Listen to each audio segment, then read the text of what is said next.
live, just sit and putter. Life's candy and the sun's a bowl of butter. Don't bring around a cloud to rain on my parade. This is A.O. Scott for the New York Times. Robin Williams was an explosively, prodigiously, sometimes exhaustingly verbal performer. His mind and his mouth both worked at warp speed. Oh, humor! The first exposure that some of us had to this was in the sitcom Mork and Mindy, where he played a sweet, goofy alien. No.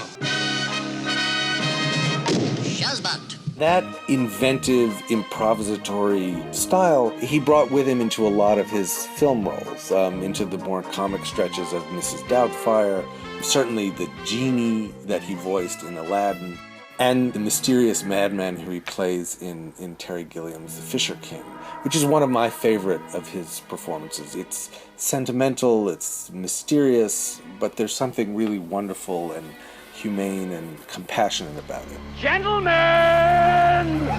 I like New York in June. How about you?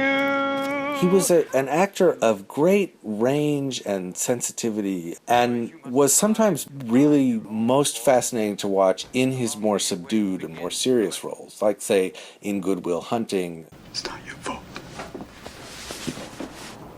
You could always feel, I think, a tension in his non-comic roles, that natural exuberance being held in check. You do an eclectic celebration of the dance. You do fussy. That explosive spirit is, I think, what defines him, and is one of the reasons that so many of us who grew up watching him, who became so used to seeing him reinventing himself and remaking himself in movie after movie, and in big parts and small, in comic and serious ones, will really find his loss so hard to bear.